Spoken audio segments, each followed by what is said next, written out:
This recording is protected by copyright. No part may be reproduced without the prior permission of the University of South Australia.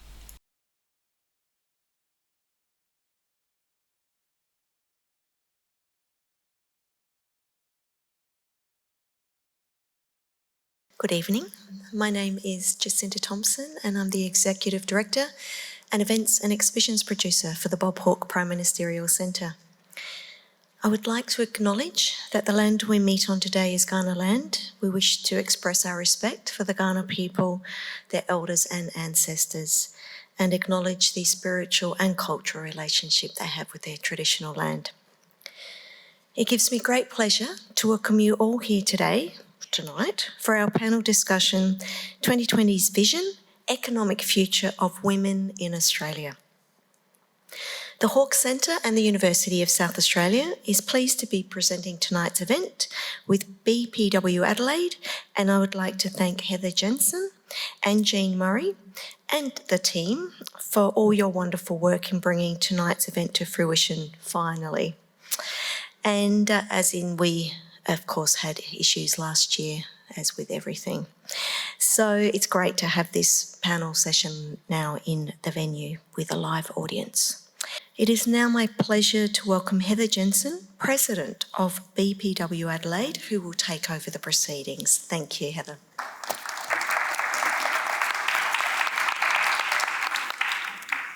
Welcome everybody to this evening. BPW Adelaide is part of a national and international membership of women. We meet monthly, either via Zoom or face-to-face at the Caledonian in North Adelaide to network, develop leadership skills, advocate on women's issues by a variety of forums, including presenting petitions, supporting bills that represent improvement for women on a range of issues, including gender equality. BPW Adelaide runs events, like this evening, that are open to members and non-members and invites its members and/or guest speakers to present on their business or a topic of interest. We're excited to be hosting the biannual national conference this year. The dates for the conference are 15th to the 17th of October 2021, and the theme is Strong Women, Strong Communities, Strong Economic Security.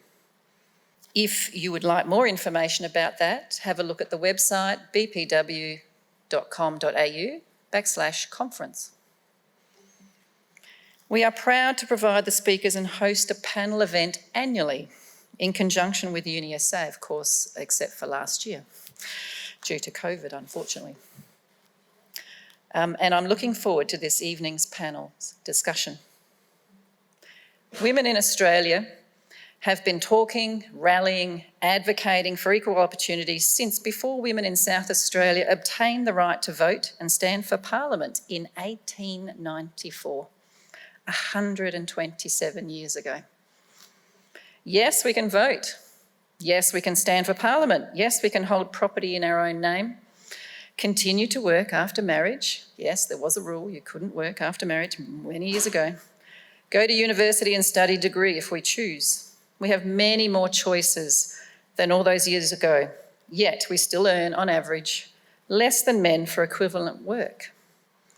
Women make up 50% of the workforce and have for more than 20 years been graduating with degrees equally the same as men.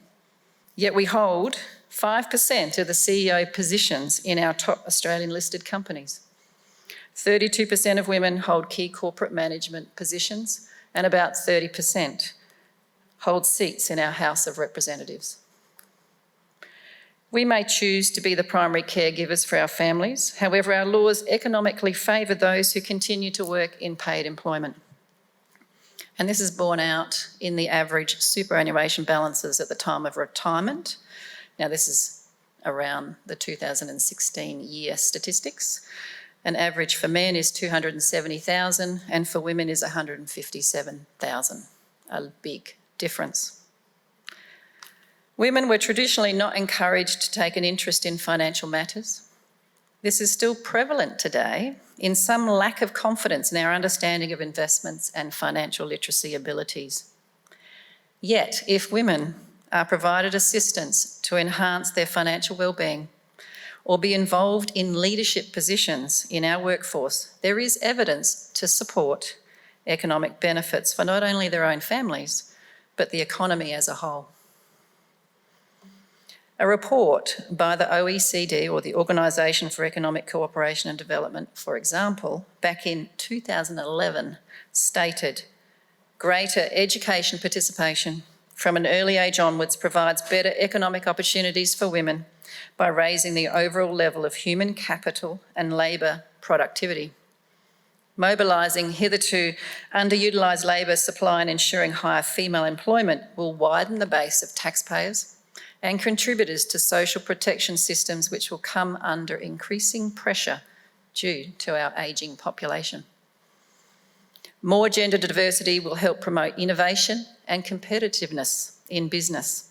Greater economic empowerment of women and greater gender equality in leadership are key components for the OECD's wider gender initiative to develop policies for stronger, better and fairer growth. This was known back in 2011.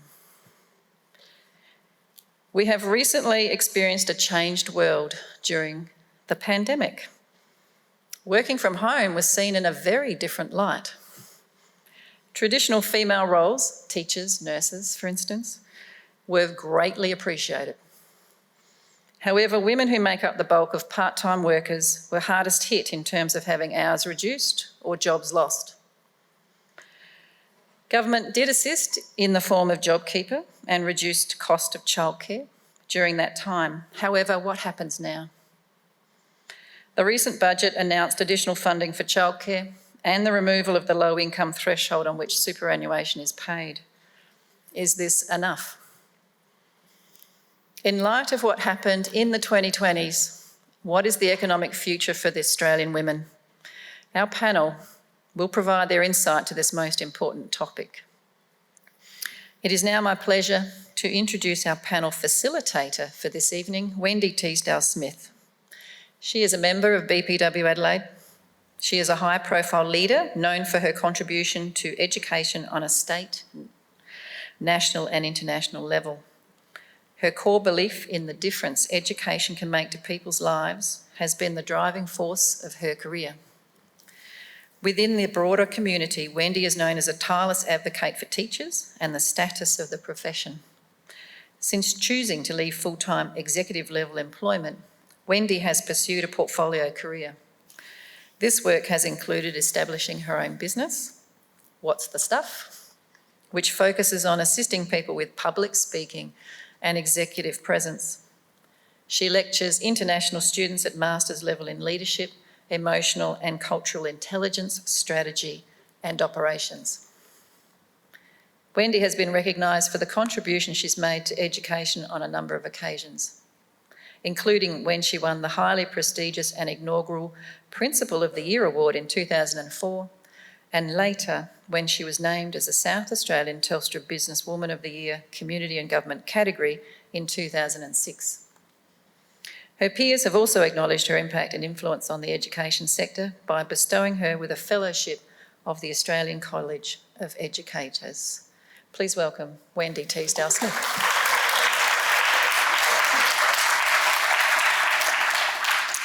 Thanks very much, Heather. I'd also just like to acknowledge that we've got a couple of members of Parliament with us tonight. So welcome to Minister Rachel Sanderson, thank you for attending, and local member for Enfield, Angela Michael. Lovely to see you here to hear what we've got to say around the issues of economic security for women.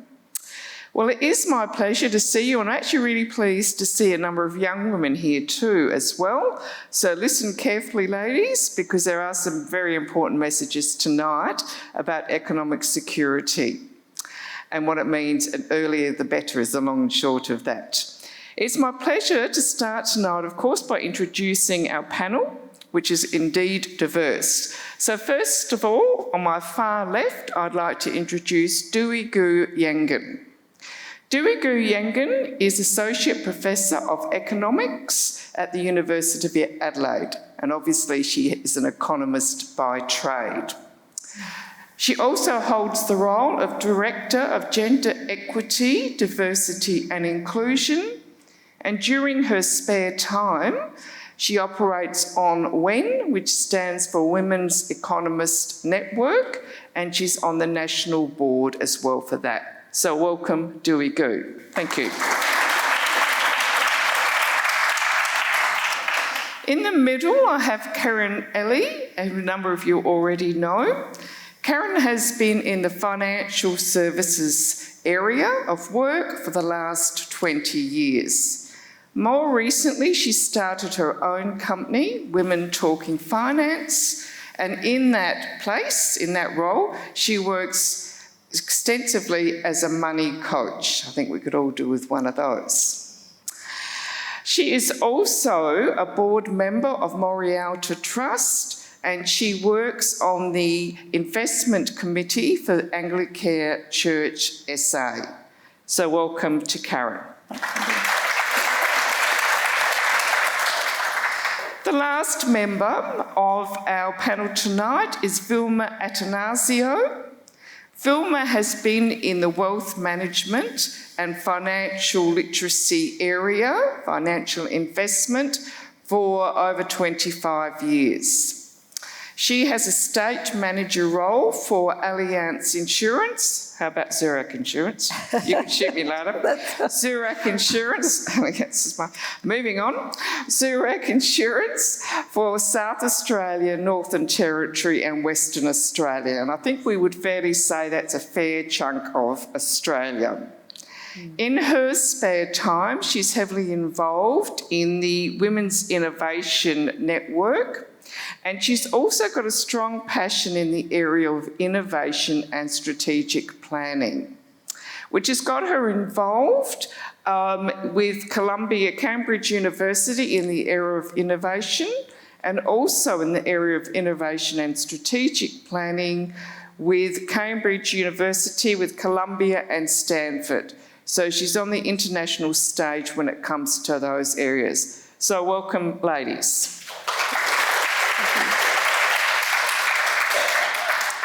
Thank you very much.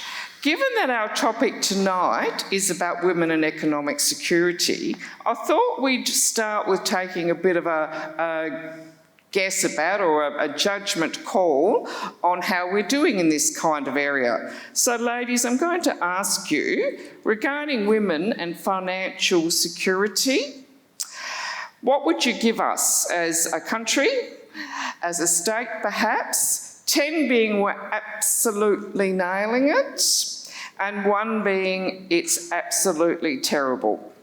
So perhaps if I do start with you, Duygu, what would you be giving it? So on the basis that this year's budget is finally acknowledging it has to do something about women's security, I'll be cautiously optimistic and give 5.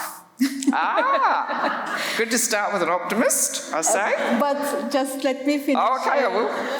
If we just look at how we are doing currently, I'll give probably 3 or 4. Okay. And, because just recently, the World Economic Forum announced this Global Gender Equity Index.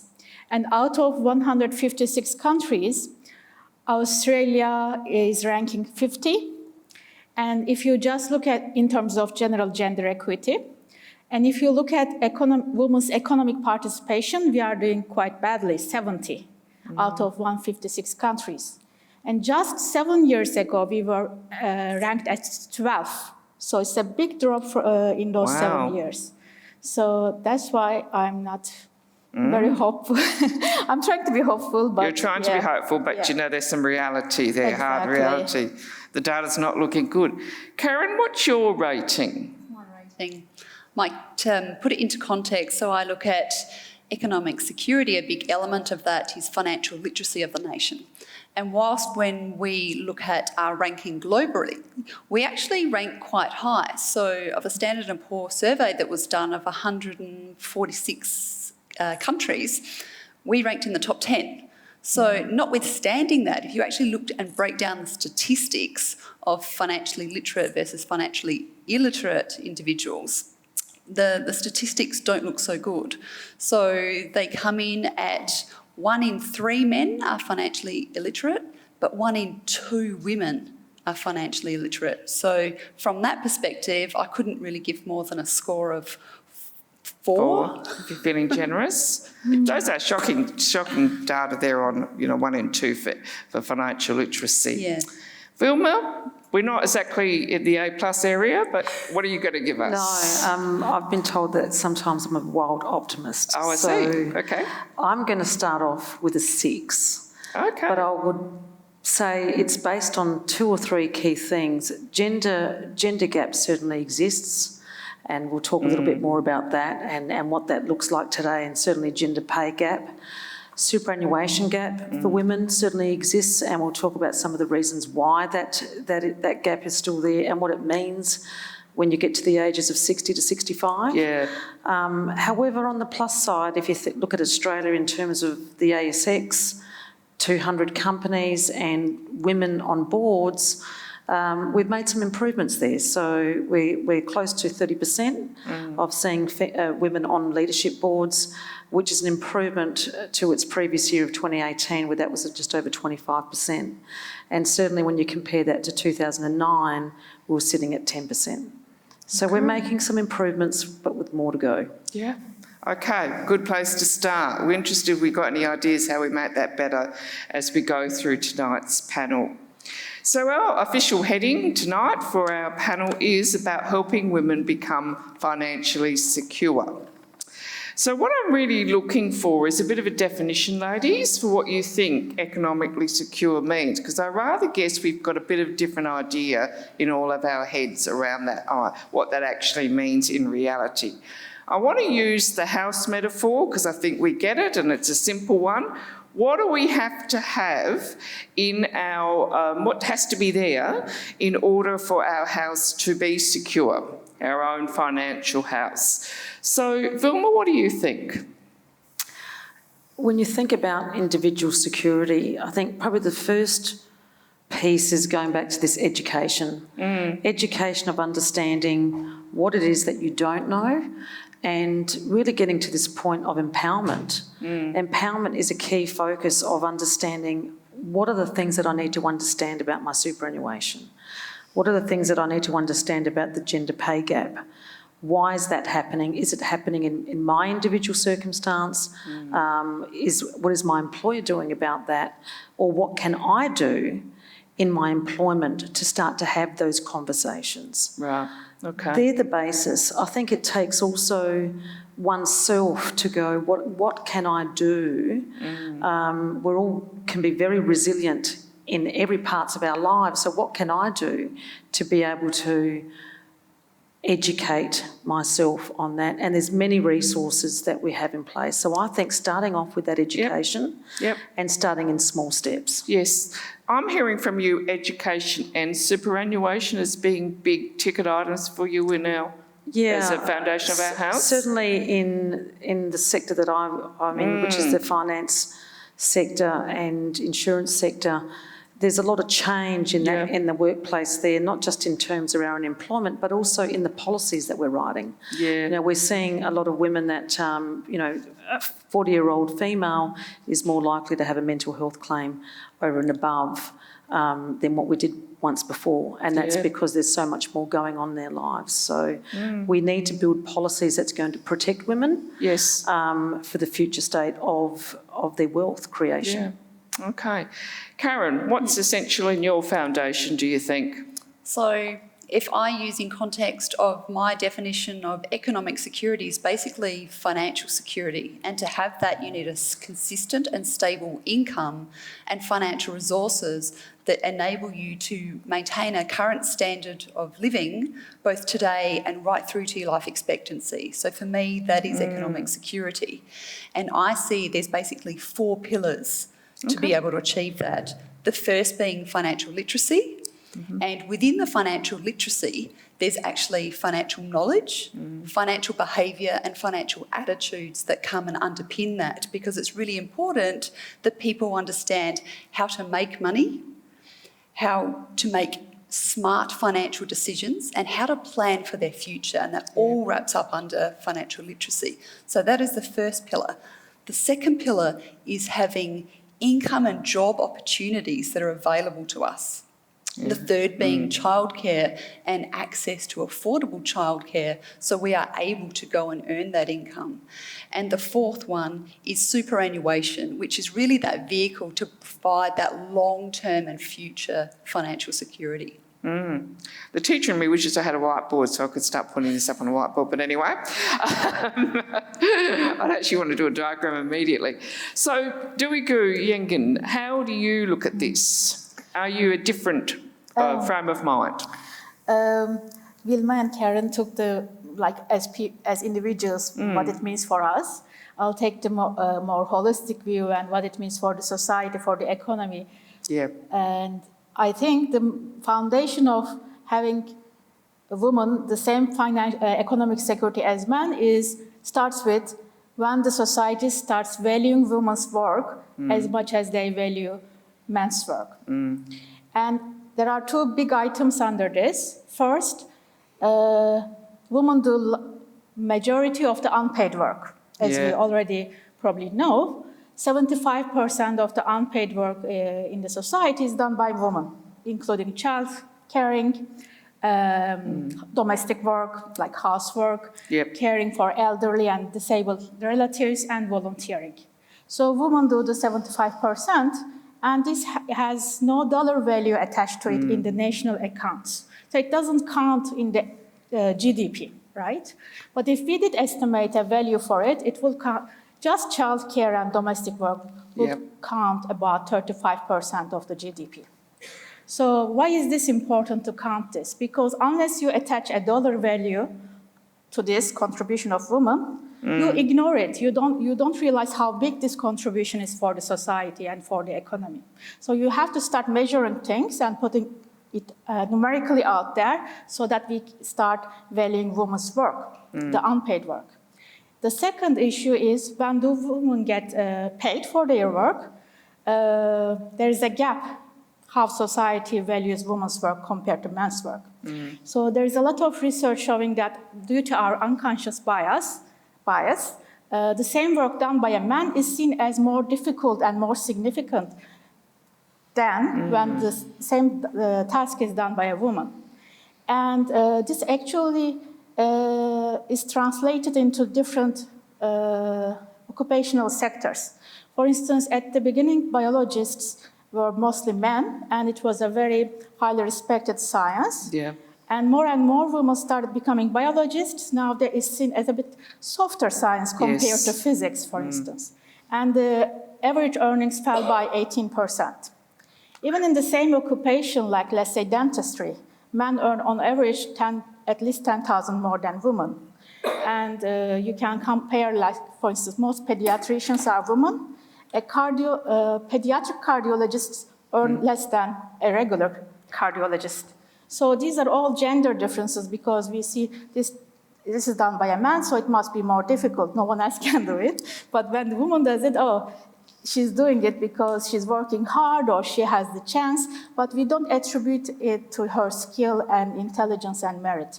So we have to address this unconscious bias to value women's work as much as we value men's work. Yeah. So fascinating, isn't it, when we... Thank you. Audience participation.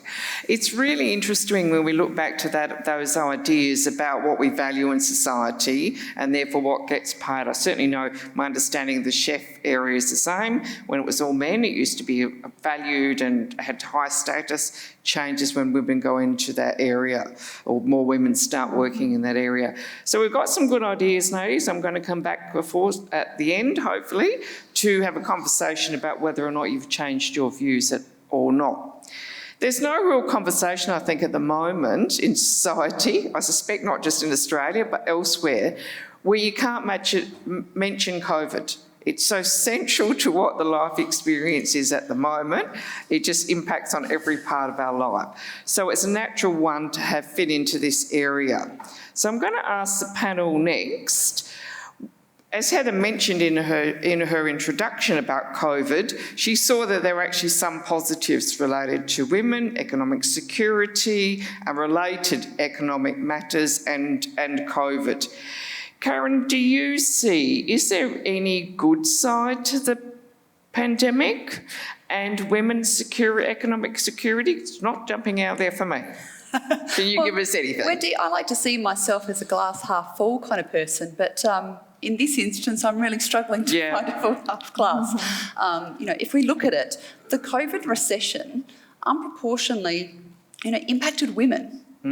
So there was a paper published by Equity Economics which showed that during the Victorian lockdowns, 67% of women became responsible for the children's home learning as opposed to 24% for the men.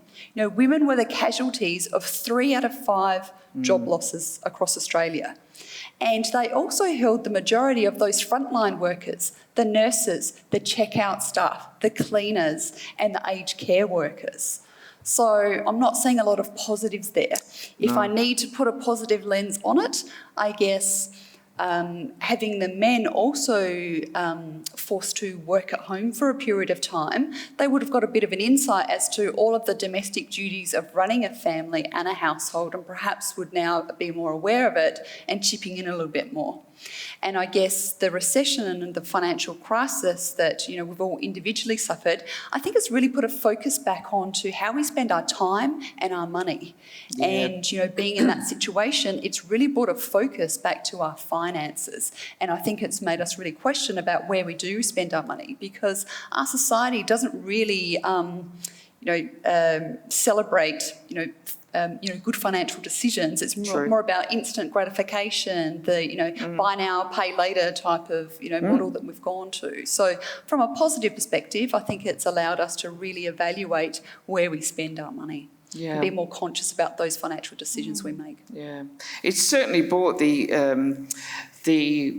lack of flexibility and associated things around women's work to the surface, hasn't it? I also thought when you were listing those jobs, they were also the ones that were on the front line of the COVID as well, more likely to get sick as well. So Vilma, you've got I'm hoping have a different perspective, because you've got a strong corporate background and a very long history with that. Do you think something good happened in the corporate world around the global pandemic and women's security? I do. I think, just over 12 months ago, we were all forced to work from home very quickly and set up our devices and whatever that home office looked like. And for me, it was a kitchen bench for most of the year. What it has done, some of the challenges with employment, and in particular women, but all people, is moving into their next career role, is having an opportunity into other career paths that aren't always based in the state that you reside in. So what COVID's done, it has demonstrated to corporate and leadership that we can actually do any role out of wherever we reside. So that's been a really positive outcome, and those conversations are now being had at leadership level, that is demonstrated that we can do that. So the positive to that is that it opens up a pathway for your career development, which opens up a pathway for women in terms of flexibility and how we do that. So I think that's the first and foremost, that it's really got to a board level, senior leadership level, of really showing that if you want to do a role that would traditionally be based in Melbourne or Sydney, and in previous you either had to move there, or you had to do a frequent flyover and fly back, and we can see that travel obviously hasn't yet got restored. Now we're looking at technology, we're looking at Teams meetings, we're looking at Zoom meetings. Do we have to have every meeting face-to-face? And with budgets being, revised all the time, we're starting to revise the way we look at different roles. So that's a really big positive. The other positive is the actual flexibility, which it's almost a double-edged sword. The flexibility that we had everybody move to a home environment. Now in our corporate structures, we are looking at having people back to some form of flexibility. Now, we believe that we won't ever be back to what it was pre-COVID, but we do think that there needs to be a balance. So right now we're looking at a 3-day-a-week type environment for those types of roles that were based in a normal 5-day-a-week role, and that opens up the conversation for people that do need flexibility, which also then opens up the conversation of what we find historically is that some women generally won't apply for that next role because that flexibility question has not been solved for them. So do you see the future in corporate work as hybrid?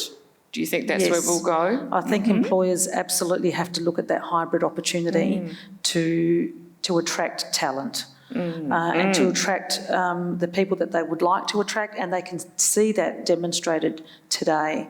What we're finding that we need to sort of move back to pretty quickly is not have it just work from home. That's actually the opposite challenge right now, is that getting people back into a workplace is really important, and the reason why that's really important is for connection. Yes. You know, we are relationship, we're humans. We need to connect at all sorts of levels, and we need to solve problems over the water cooler. You know, whatever your workplace environment it is, it's that we're starting to see the negative effects of being bound by home. Yes. We need to get that balance right, and I think all employers are starting to look at what's the right balance. Yeah. Duygu, I'm really interested to hear from you because of the budget that's quite recently out and what you see around that in terms of COVID, and there seems to be some efforts to address some of the issues about women's economic reality. Yeah, so I guess as we already mentioned, the COVID impacted the sectors where women predominantly work, like hospitality or tourism or service sector. But the initial economic stimulus grants went to the male-dominated sectors like construction, home building. Even the JobKeeper payments excluded some women because of the eligibility requirements that most women work part-time and not with the same employer for a long time. So women were not supported as much as they should be. And it is the only good thing, I guess, is when the pandemic started, as you already know, the childcare became free. And why did it happen that way? Because you needed the essential workers to keep working so the society can function. You didn't need the construction workers keep on working. You needed the teachers and nurses and aged care people. All these people have to work, mostly women, right? And as soon as the worst part of the pandemic is over, the childcare it's not free anymore, right?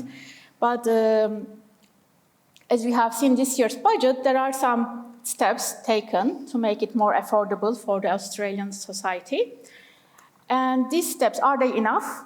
They are in the right direction, but they are not enough in most of the economists' opinion. First of all, it will make the childcare more affordable for if you have 2 or 3 kids. So if you have only one child, it's not going to help you at all. And most young women starting their careers won't be able to benefit from this policy change.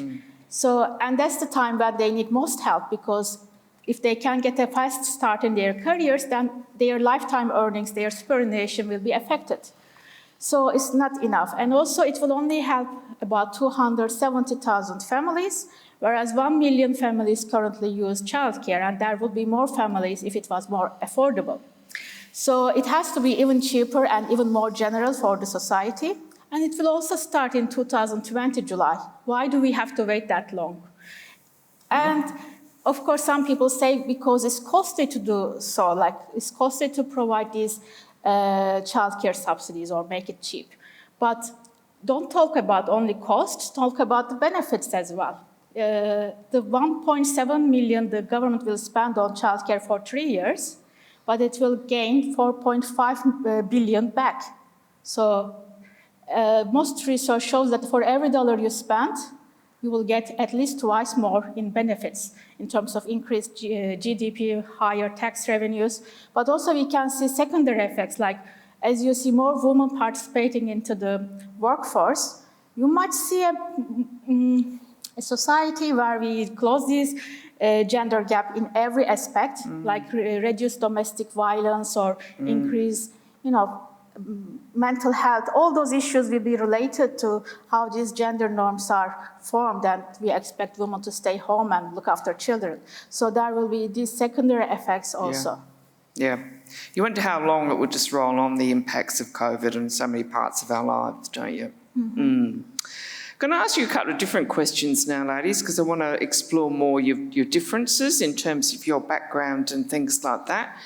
Karen, you've got you've been a financial advisor for a couple of decades, and now you're focusing more in your business in the area of women and finance, and that's the specialty, isn't it, of your business? So you've looked at this idea of money coach, and I'm interested whether or not that's something you went into the new business thinking, or was that something that's evolved as you work with more women?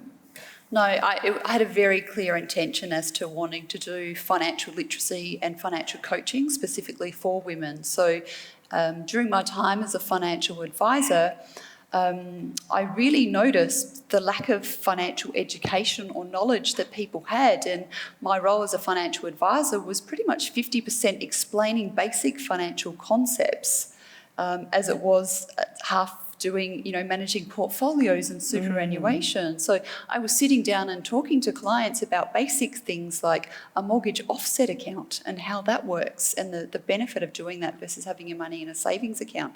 I was talking about salary sacrificing and the benefits of the tax benefits today, but also for your economic security in the future. I was talking about things like how does investment property work and things like that. So, I saw a real gap in this space of financial knowledge, but a real need for it. So in addition to the low financial literacy that I saw coming through with clients, I also saw some issues in terms of people's financial behaviour. So what their relationship with money was. So what a money coach does is you've got a financial advisor over here, a psychologist over here, and I kind of sit in the middle and can be your financial therapist slash, coach, like a personal trainer. So because what I see is that there's no clear pathway to learning about money because we don't learn about it at school. Well, I certainly didn't. And then you move into your first job where you're starting to earn income, and there's no one there teaching you the basic money management as to, how to manage your money, how to make good financial decisions, and how to plan for your future. So those are all the things that I was really specific and intentional about covering in the new business with money coaching. And it's pretty much a case of, when clients come and work with me, it's basically unlearning what you learnt as a child. And if you think about it and reflect on your own childhoods, what did you see growing up? I was born in the 70s, and I think it's more of a case even before that. You look at your mum and dad. What was life like? What was money like in your family? Did dad go out and work and mum took care of you and did all of the housework? Or did you see your mum actually budgeting and sitting down and being involved in the financial management? Probably not. So what happens is what we experience and see and hear as children gets deeply ingrained into our unconsciousness. But then what that does when you come of a certain age and go out on your own, it drives your financial behaviours. So we really need to have a look and say, well, as Duygu was talking about, those gender stereotypes and how we value women's work, they are deeply ingrained in us and have been passed down from generation to generation. So my work now is actually looking at that because whilst financial literacy is extremely important, it needs to start before that. It needs to be actually unpacking your relationship with money.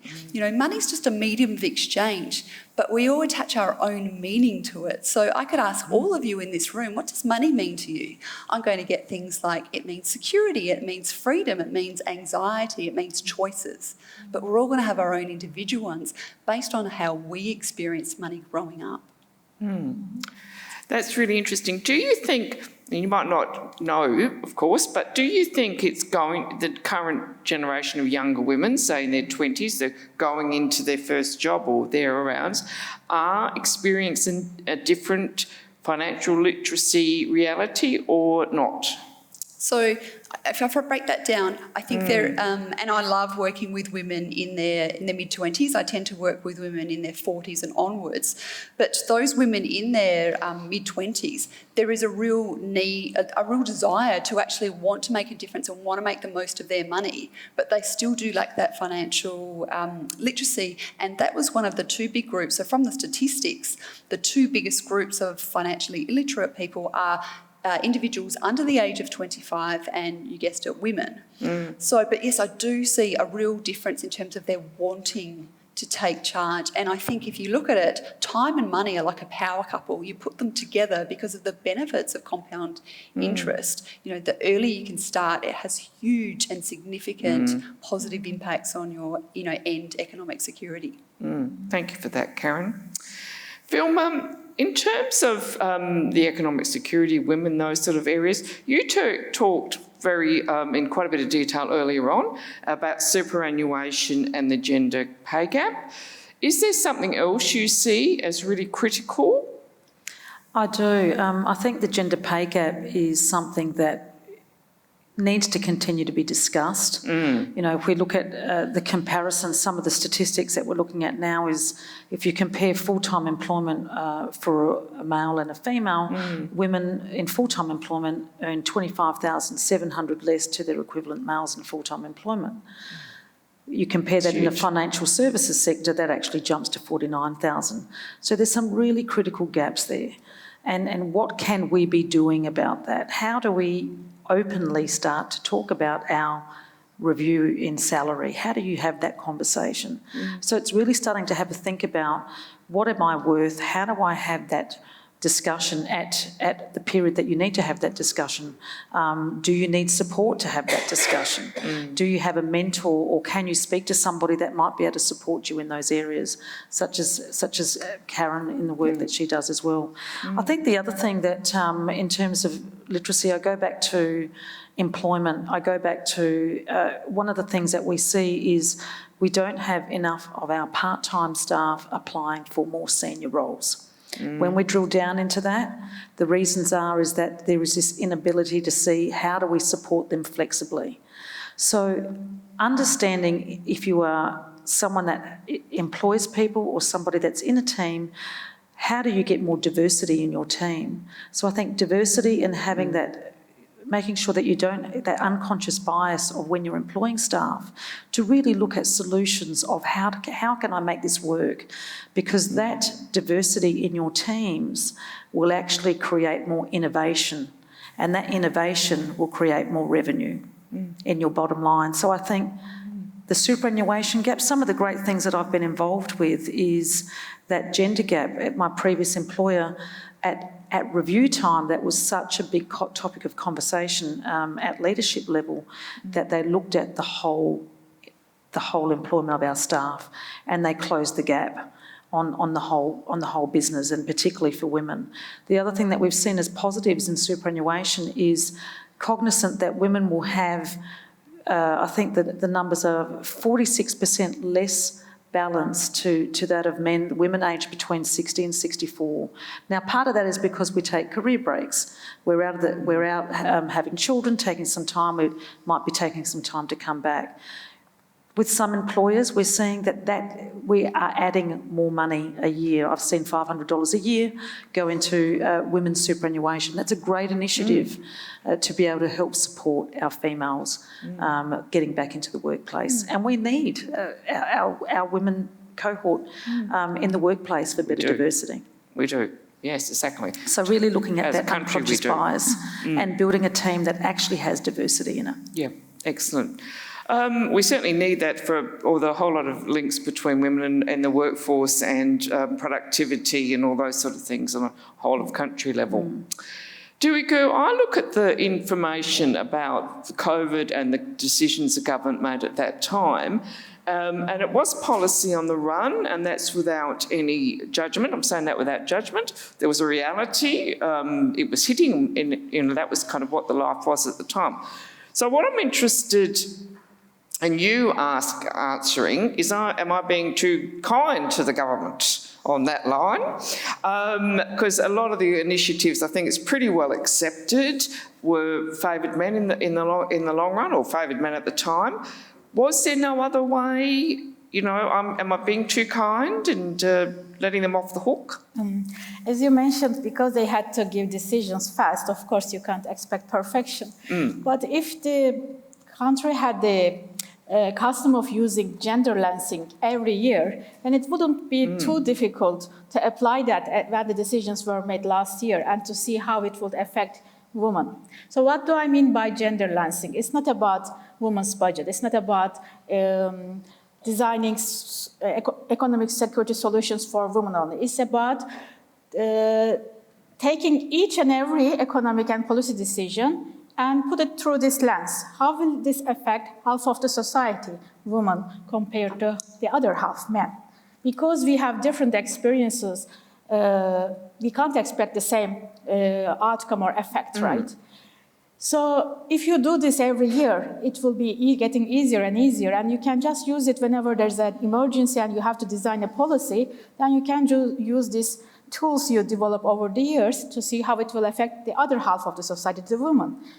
And also, it would be very beneficial, obviously, if you had more women in the decision-making committees. In 2020, the Budget Review Committee, which goes over the government's budget decisions like spending, expenditure, and economic policies, it didn't have any woman in it, no woman. And this year it has only one woman. And even one woman is not enough, obviously, because you don't want to be token member in that committee. You want equal representation. And I want to discuss a little bit of quotas. Like many people are against it, saying that it's against merit, right? Because if someone is very good at their job, that's how they should be selected to a decision-making committee. Yep.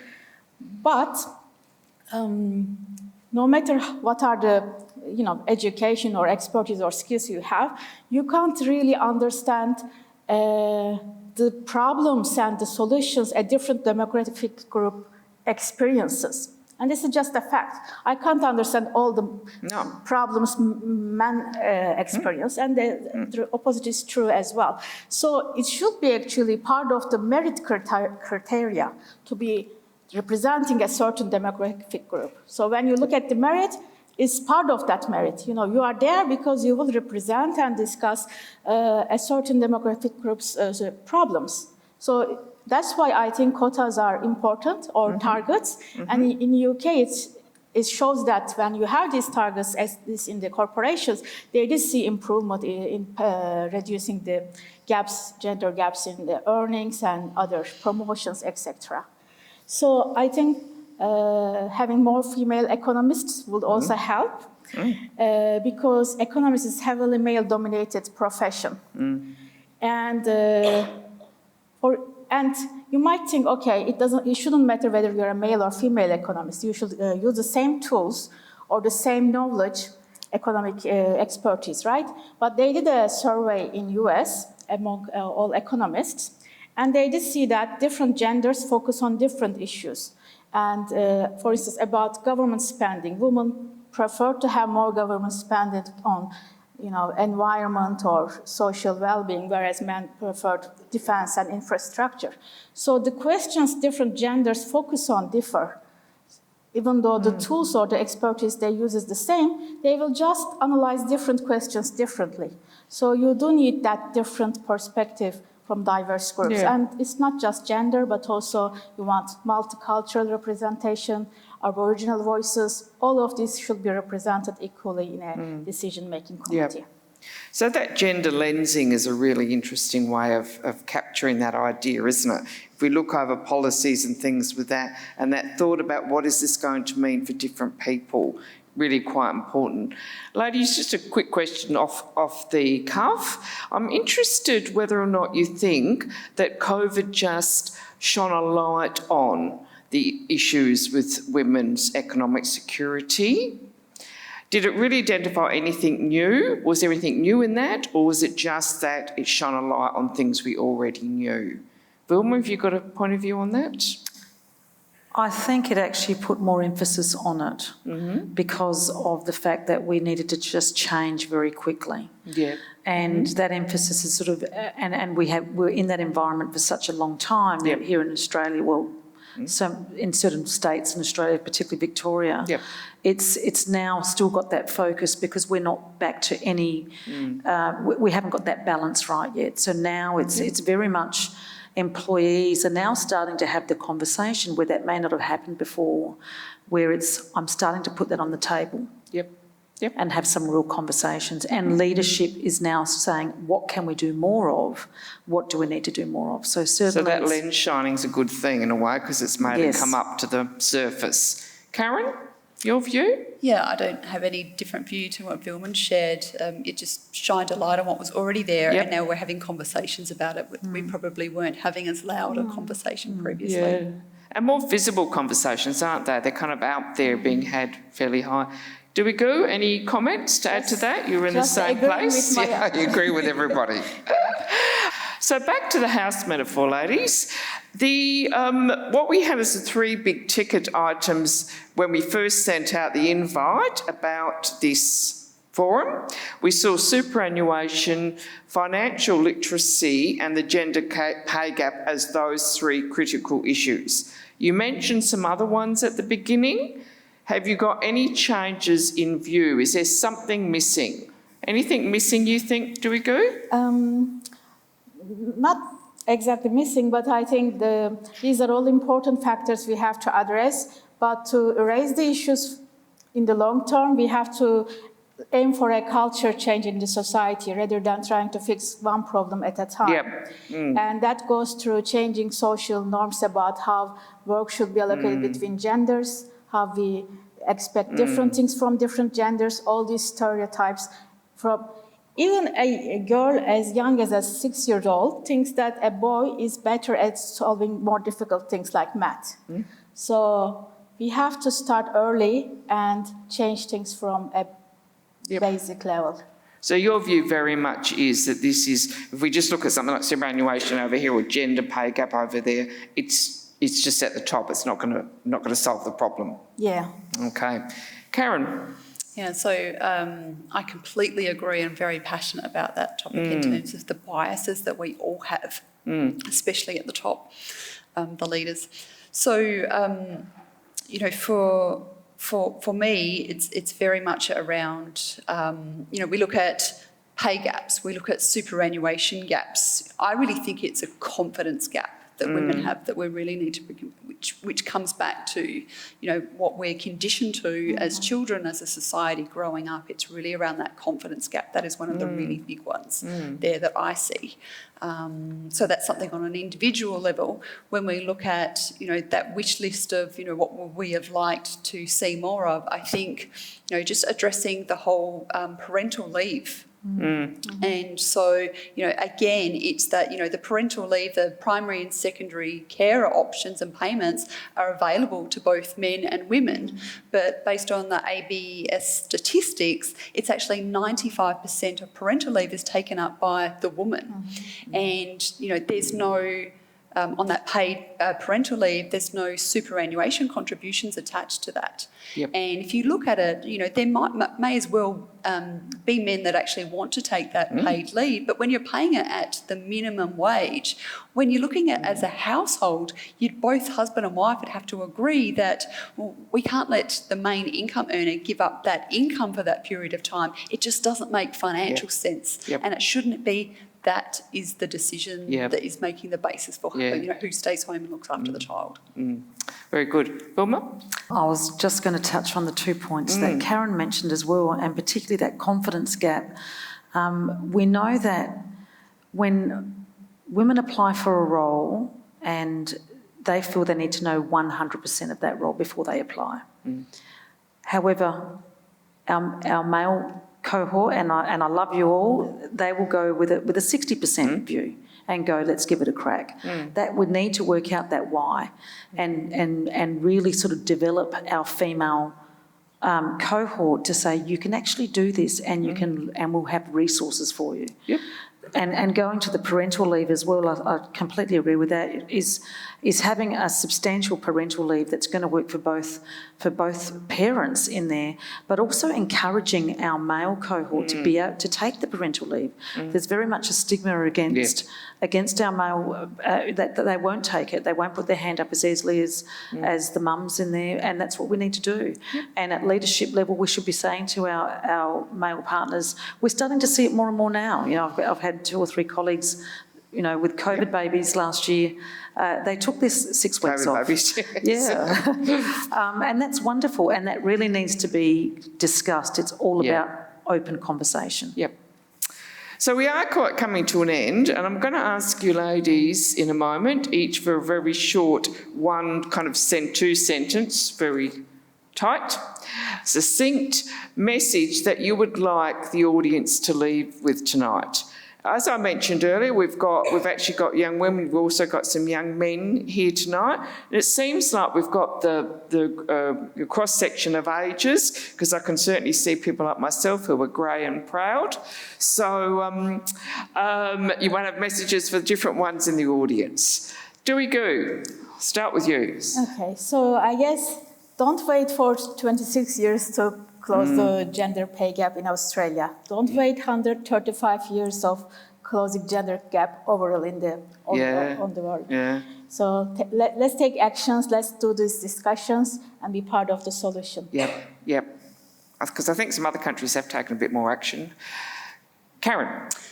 So for me, you know, what we've talked about tonight is very much at a government level, at a society level. What can we do as individuals? And I really encourage all of you to actually go away and learn more, you know, take more interest in your finances, build up your own financial knowledge. And if you feel like you have that already, share it with someone. Be a money mentor or financial mentor for other women in your life and actually impart into them. And just be having those conversations that are so important for financial security. Great. Vilma. I would say take an open approach to your finances. Look at your superannuation. Dust off the schedule that you get each year. If you don't understand what it says, go and speak to somebody that does. And there's many wider range ways of being able to do that. I would also say if you're starting whatever part of your career that you're at, and there's certain areas of here that you'd like to explore more, have a look at having a mentor. A mentor is a great person that can be somebody in your workplace or somebody that's outside of your workplace that you catch up informally or formally. That is someone that can help you develop in terms of having these conversations. Have 2 mentors from 2 different sectors. I think that's a really important thing as well. And take your own accountability. Yeah. So what I'm getting from that is real take action. So one of the things we would like to see people do from tonight is to go away with one action that's relevant to you and your life experiences and where you are right now. So Heather, have we got questions there? All right. So I'll just ask the questions and see what who wants to answer them, who thinks they're the best placed. The first one is actually the business about paying off before retirement. Having your house paid off before retirement, I should say, does give that idea of security and well-being, and a lot of people think about that, would like to do that. How can women across all economic situations be assisted to attain such security? So, I don't know. Is that Karen? Is that one you'd like to talk to? You know, it really comes down to having that income and seeing that the income that we earn today isn't just for today. We need to be putting away for our financial future, and part of that is paying a mortgage down or paying down personal debt. So it's just about setting goals. You know, that is the real thing, about setting goals and being really intentional about where you put your spare money. But I can say that for women that are out there earning a job or working full-time or earning enough part-time income, but for those that aren't, what is the solution? Yeah. I was just thinking also of that in the context of how hard it is for young people now to be able to afford the house to start with, even the deposit. So I don't quite know where we'll be, with the conversation will be when those people men and women are at this age where, you might be retiring. Can I just add to that? I think sometimes, we talk about having the house that is the financial security. I think we change the language a bit and talk about financial well-being. So even with what we are earning, whatever that number is for different people, what is that pocket of money, going to what Karen's mentioned, what can you do with that? How much can you put away for a rainy day? Because that all forms part of well-being. And you may not have the house at the end of the day, but you will have some well-being that's financial well-being. Yep. The second question is actually about what is one piece of advice we should give to our young students. So I'm guessing that's come from a teacher. That's my guess. Anyone want to answer? We don't really do the financial literacy in schools thing in any embedded way, to my understanding, still. Can I answer this question, Wendy? Oh, my goodness. If I can pass on one piece of advice, my father at the age of 12 gave me a book called The Richest Man in Babylon, and it's a fable that's over 100 years old, but the principles still are true today. It save 10% of everything you earn.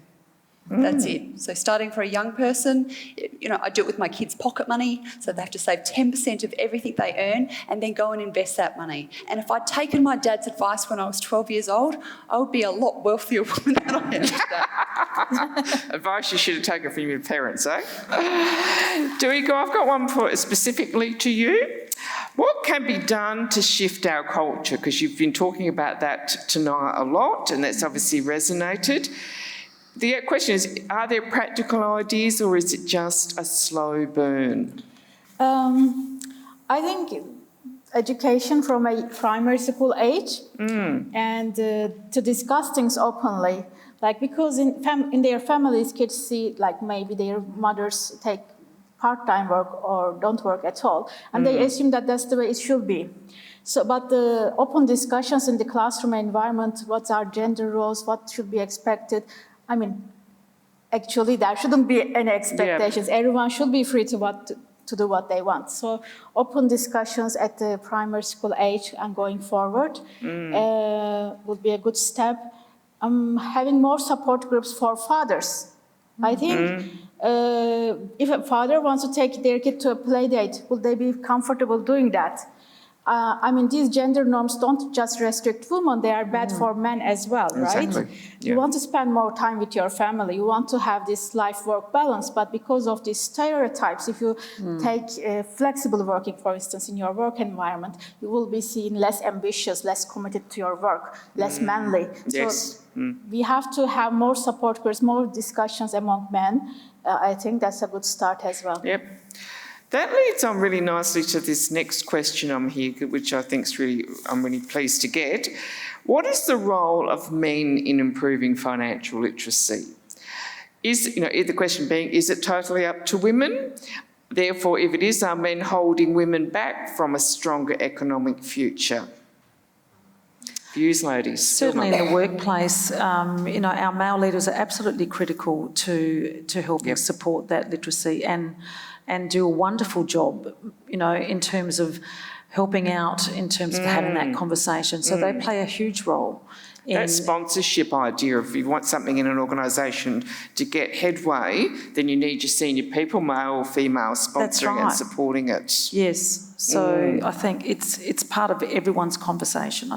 And in the workplace, I think, with our male leaders, that's part of the conversation. Okay. Ladies, anything else you wanted to add to that? I think we need to remember that the women's economic issues that we're talking about tonight, it's not women's problem to fix. It's a male and female's problem that we need to come together to find a solution. It's just not something that women need to solve. Yeah.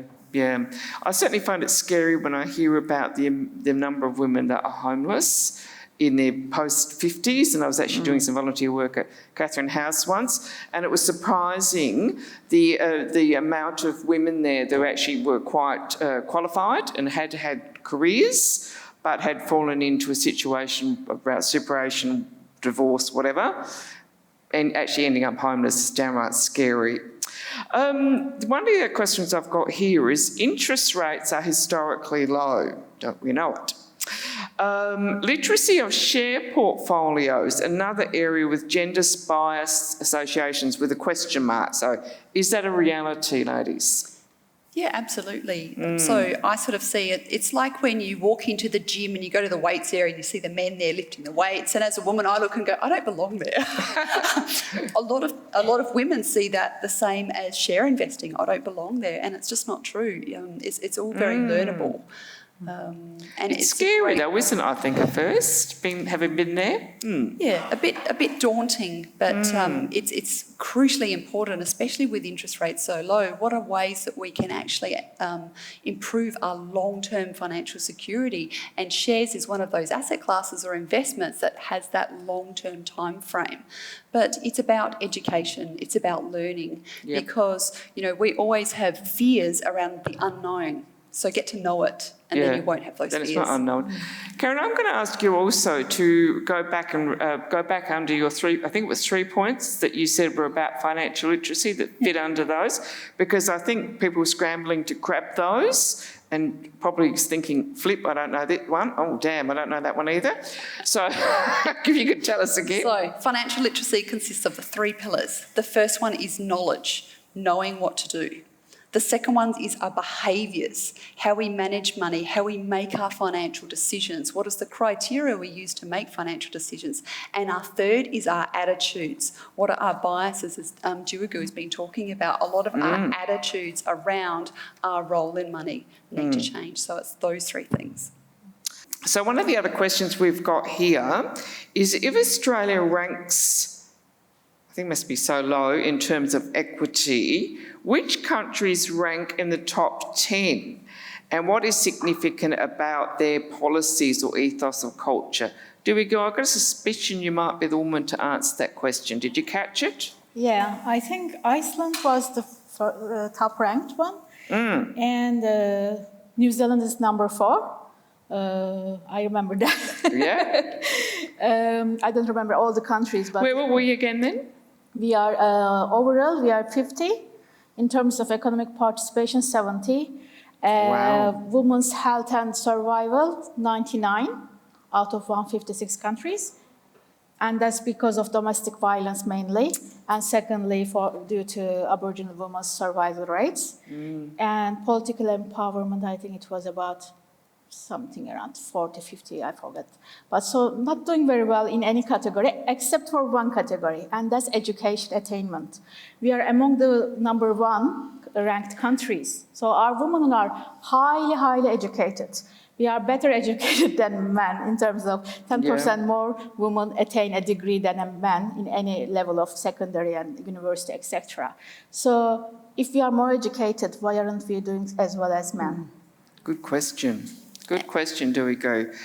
The other thing that just really resonates or shocks me when I hear that is that impact of domestic violence going so, and it comes back to a number of other issues we've been having already talked about tonight, but that impact on women and economic security is so strong as well. Right, can I just go to this one here? Studies indicates that if women earn more than their male partner,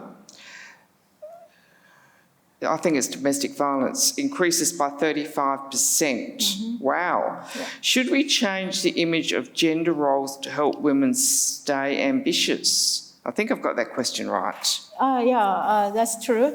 New research has shown that if you start earning more than your partner, but there's a range, so maybe at the very high end it doesn't matter, but at some range you have higher risk of facing domestic violence. And why would that be? Because of these gender norms, that men expect women to earn less and to be a bit, inferior relatively.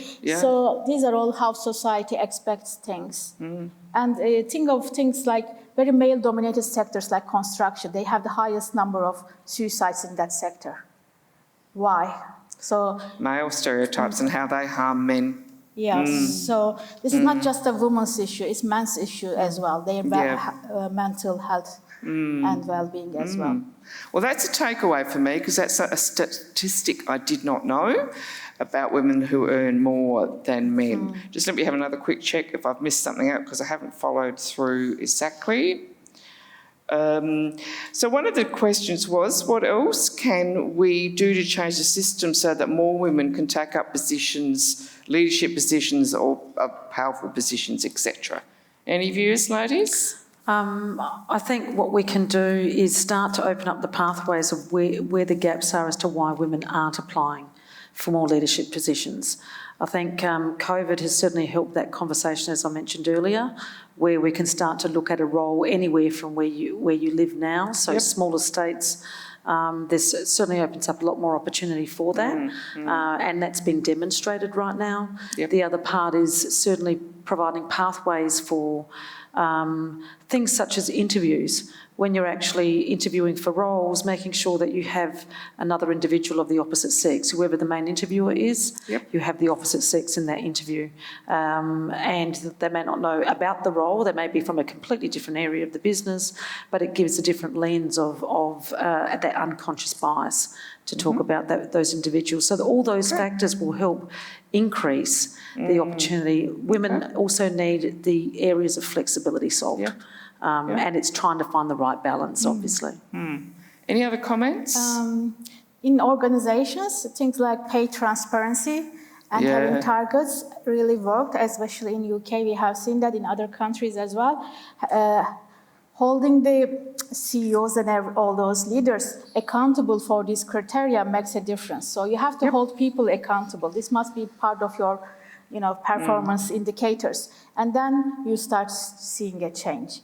And we shouldn't just focus on women on top positions. At other levels, do we see equal representation? Because of the focus, we are seeing an increase in the top positions, female representation. But at other levels, we don't see that happening. So that's why we have to be careful that this is more homogeneous across the organizations. Yeah, I think that's... Okay. I think we're about time now. So I'm just going to do a little thank you for people. I suppose I've got a couple of minutes left for any other questions from the floor. If anyone's got a burning desire to ask something. I've got a few minutes, so... I'm in a situation where I've got more money than what I need to spend. Do I put it in super or do I pay my mortgage? The super mortgage. It's a nice problem to have. You want to put a disclaimer up? Well done. Okay, so I'll put my disclaimer up here. I can't give specific financial advice. Yes, you can't. Yes. So generally, it's about looking at your goals. So, that question, I might answer that different for different people in different situations. So you've got to look at the advantages and disadvantages of each strategy. So by putting money into superannuation, you're locking that away to at least age 60. So depending on your financial goals, you might actually want access to some of that money sooner. Or it also comes down to your personal preferences. So I deal with a lot of people that are really debt adverse. So having a mortgage or having personal debt gives them a lot of anxiety. So for that particular person, you'd say, well, paying down the mortgage is a better focus for you. And then you've got to look at your income brackets, because a superannuation fund is taxed at a rate of 15%. You've got to look at your own marginal tax rate to say, well, what are the tax savings from putting money into superannuation? Because people with a tax rate lower than 15%, there may not actually be great benefits to doing that. So it's always about working out what are your goals, what are you looking to achieve in the long term, and actually understanding your specific financial circumstances and the advantages and disadvantages of every strategy. So if you haven't also got any formal financial advice related to your personal circumstance, that's your takeaway for tonight. Any other questions from the audience? Yes, sir. Can anyone explain why women aren't paid the same as men? Gee, we're not that intelligent up here. I don't know if we can do it. I shouldn't say that. I don't know. Do you know? Anyone know why? What is the justification? I think we go back to that unconscious bias discussion. It's probably been going on for quite some time, and over the last decade and so it's come on the forefront. But it's probably, and I think naturally men are better negotiators than women. They take a more active role in their own review of their salaries and so forth, and there is a confidence piece that Karen mentioned earlier. So they're probably the three things. So we need to help individuals become more confident in having that conversation about money and where their worth is.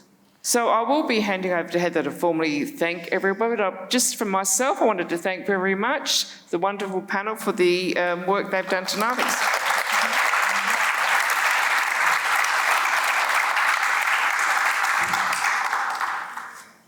And to formally thank everyone, I'd like to thank Jacinta Thompson, Renee Jolly and the team of UniSA and the Bob Hawke Prime Ministerial Centre for hosting our panel discussion this evening. A lot of work goes on behind the scenes, as you know, to make a presentation such as this seamless, and they've done an amazing job. Thank you. Thank you to Wendy, Teasdale-Smith, our panel facilitator extraordinaire. It is always a difficult process keeping our panel members on task and creating an engaging discussion for you.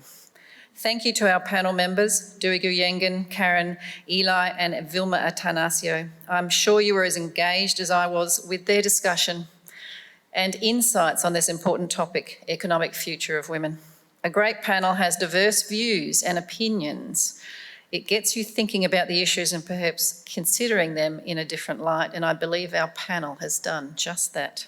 Please join me again in a round of applause once again for all involved.